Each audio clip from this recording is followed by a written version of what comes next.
Bismillahirrahmanirrahim. Assalamualaikum warahmatullahi wabarakatuh. Perkenalkan, saya Siti Maulani Suhud, salah satu mahasiswi S2 Magister Manajemen Angkatan 2020. Sebelumnya, saya mau mengucapkan terima kasih kepada dosen pembimbing satu saya, yaitu Profesor Dr.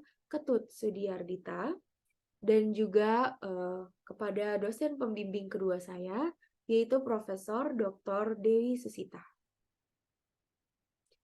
Pada kesempatan kali ini, saya akan mempresentasikan seminar proposal tesis saya yang berjudul Pengaruh Gaya Kepemimpinan dan Budaya Organisasi terhadap Organizational Citizenship Behavior dengan mediasi motivasi kerja pada karyawan di PT XYZ.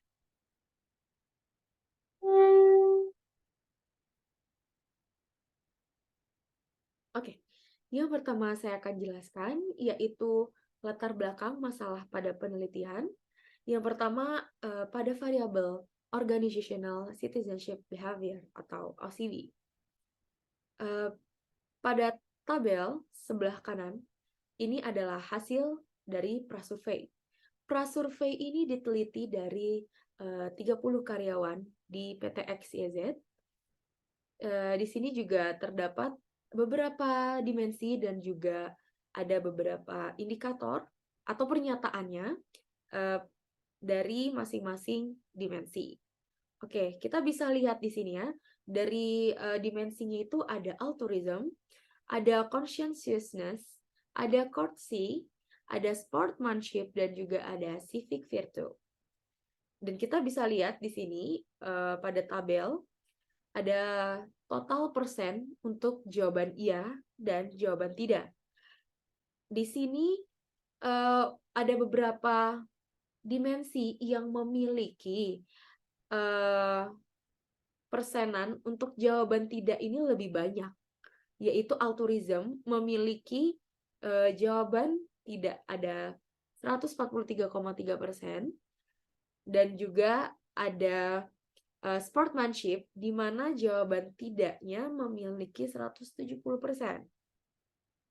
Jadi jawaban tidak ini menandakan bahwasanya pada diri karyawan ini, berarti dari pernyataan-pernyataan ini pada masing-masing karyawan ini belum merasakan atau belum ada muncul dari masing-masing karyawan nih mengenai pernyataan-pernyataan ini. Makanya banyak atau ada yang memilih jawaban tidak. Kita bisa lihat pada kesimpulan berdasarkan hasil prasurvei variabel organization citizenship behavior pada tabel 1 menunjukkan bahwa terdapat setidaknya ada 2 dimensi yang diakui karyawan sebagai permasalahan awal penelitian, yaitu altruism dan juga sportsmanship. Selanjutnya, latar belakang masalah pada variabel budaya organisasi. Sama, kita bisa lihat di sini ada beberapa dimensi dan ada beberapa pernyataan di dalam dimensi tersebut. Nah, dimensi yang pertama ada inovasi dan pengambilan resiko, lalu ada perhatian ke hal rinci atau detail, ada keagresifan, ada kemantapan atau stabilitas, ada orientasi hasil, ada orientasi orang atau individu, ada orientasi tim. Kita bisa lihat juga di sini mana nih yang memiliki total persen jawaban tidak yang banyak, yaitu pada dimensi keagresifan, lalu ada 135% ya untuk jawaban tidaknya pada dimensi keagresifan. Lalu pada dimensi kemantapan atau stabilitas ini memiliki total persen untuk jawaban tidaknya ada 183,3%. Lalu untuk orientasi hasil sendiri ada 120% untuk jawaban tidaknya. Selanjutnya untuk orientasi orang atau individu itu ada total persennya untuk jawaban tidak ada 120%.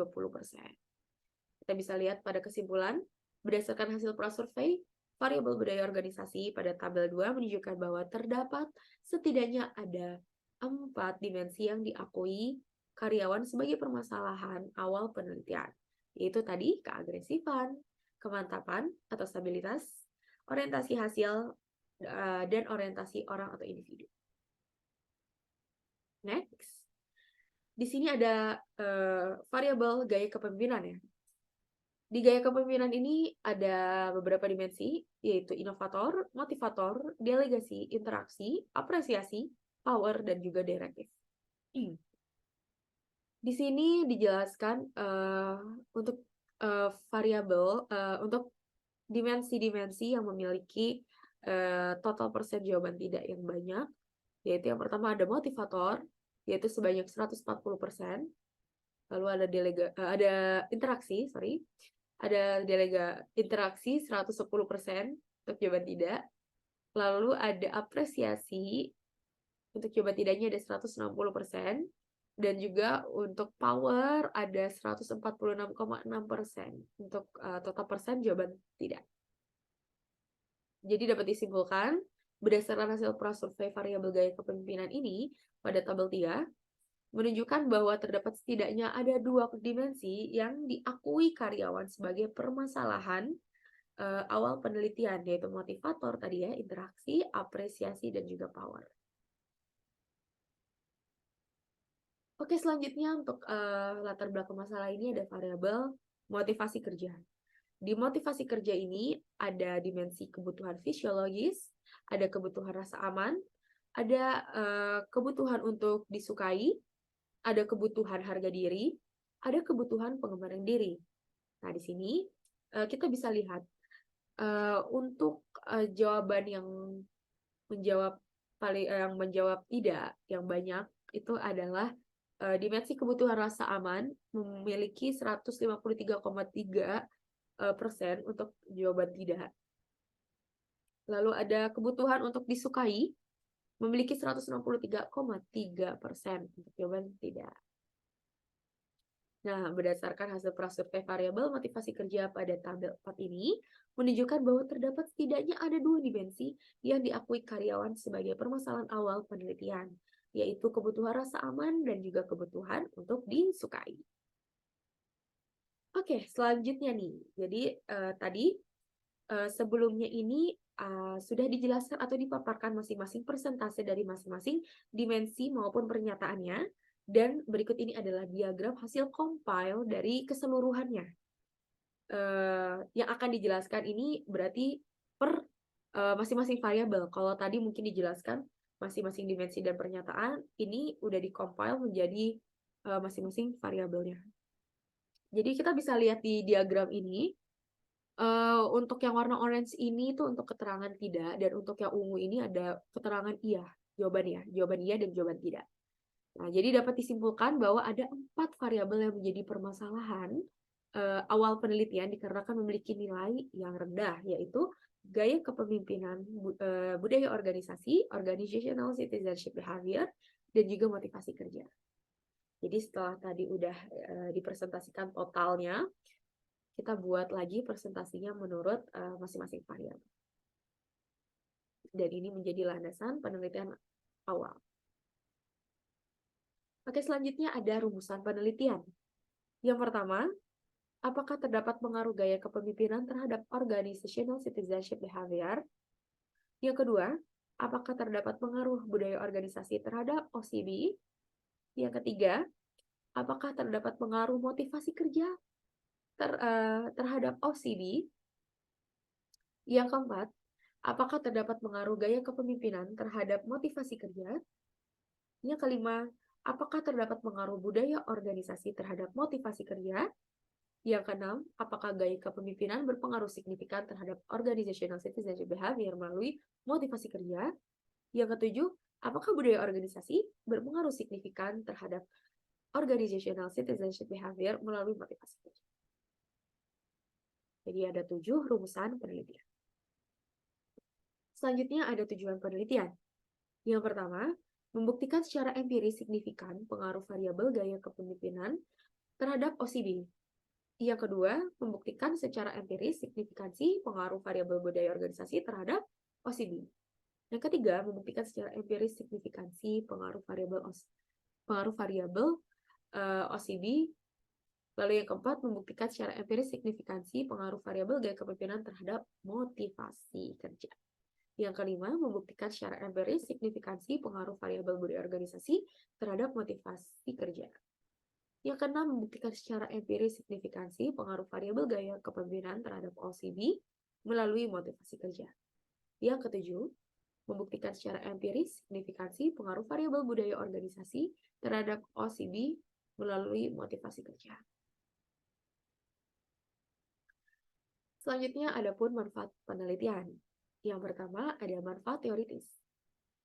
Manfaat teoritis ini artiannya adalah berarti hasil penelitian ini diharapkan dapat memberikan masukan yang berharga berupa gaya kepemimpinan dan budaya organisasi terhadap OCB melalui motivasi kerja.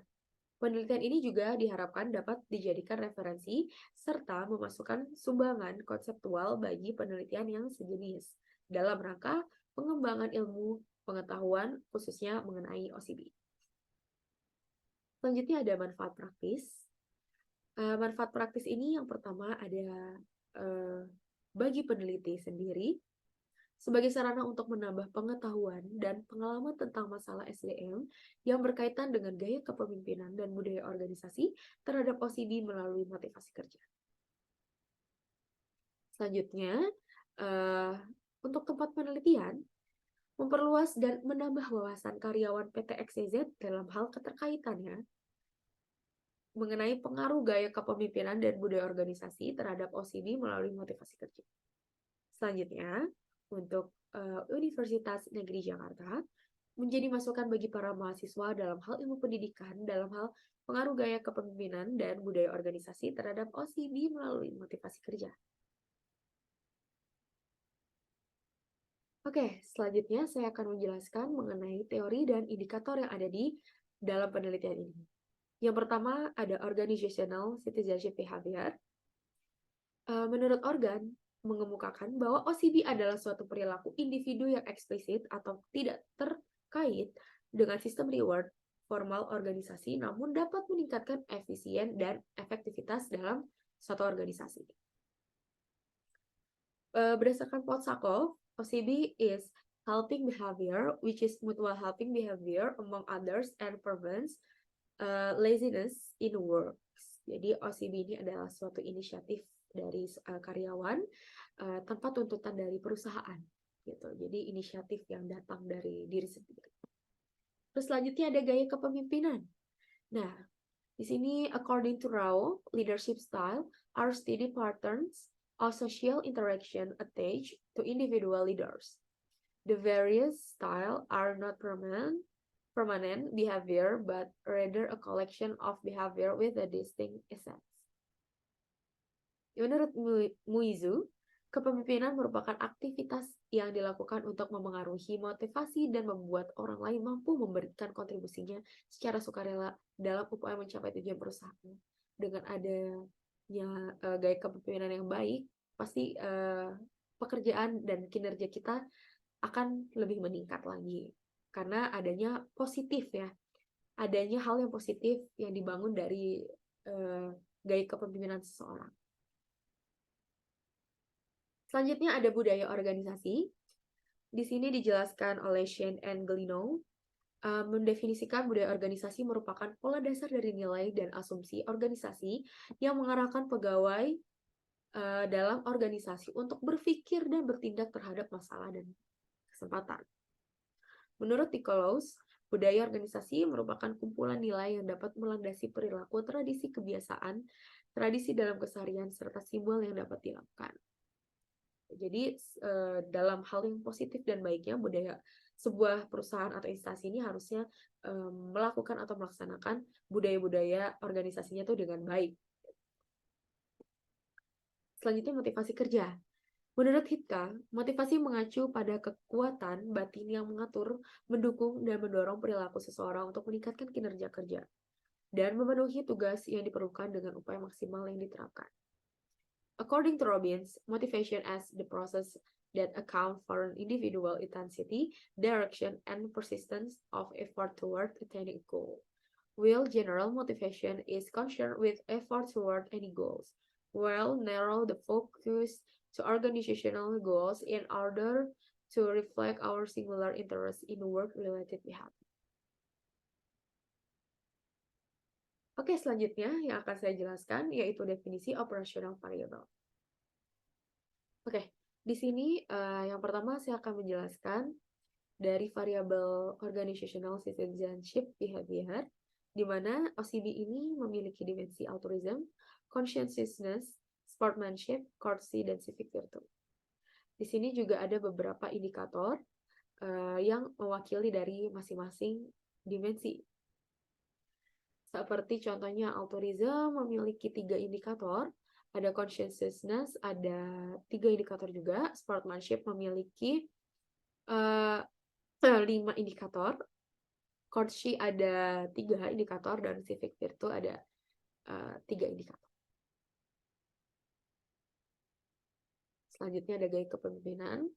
Gaya kepemimpinan juga memiliki dimensi inovator, motivator, delegasi, interaksi, apresiasi, power, dan directive.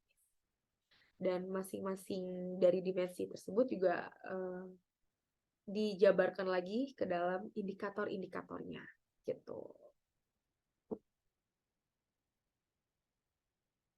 Selanjutnya ada budaya organisasi.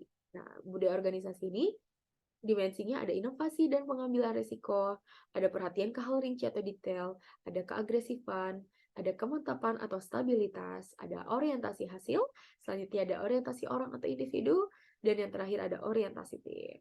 Sama halnya di sini juga dijabarkan seperti tabel di sini ya, bisa kita lihat dari masing-masing dimensi ini dijabarkan lagi ke indikator-indikatornya yang lebih spesifik lagi dan lebih lengkap.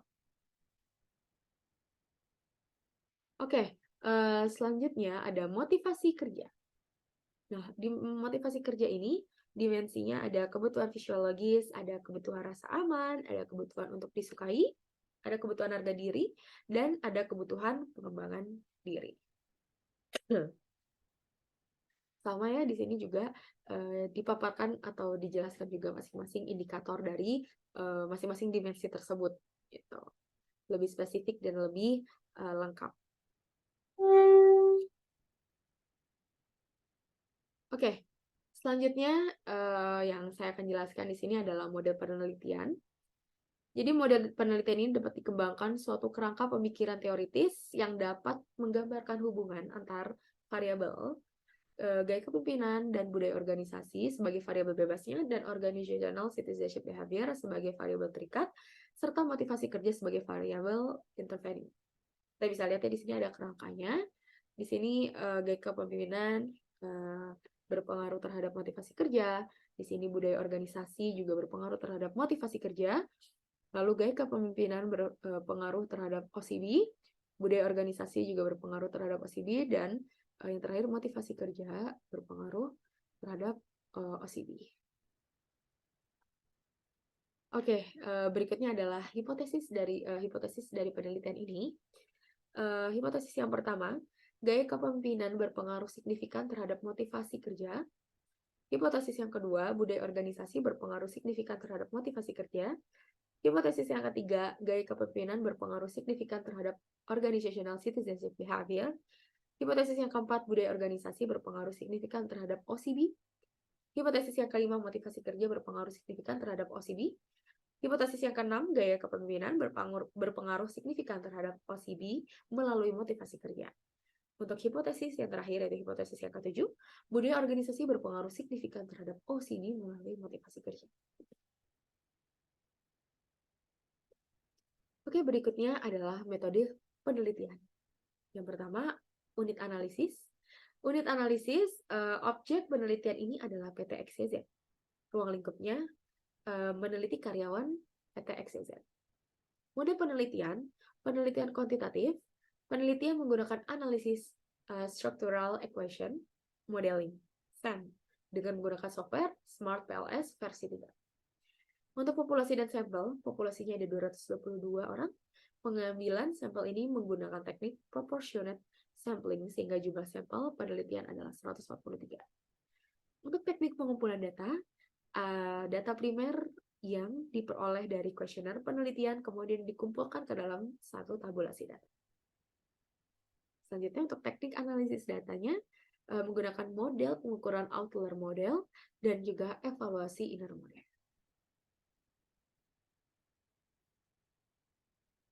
Oke, sekian presentasi seminar proposal tesis dari saya. Kurang lebihnya mohon dimaafkan, mohon maaf jika ada kesalahan dalam penyebutan kata. Wabillahi taufiq wal hidayah. Assalamualaikum warahmatullahi wabarakatuh. Terima kasih banyak.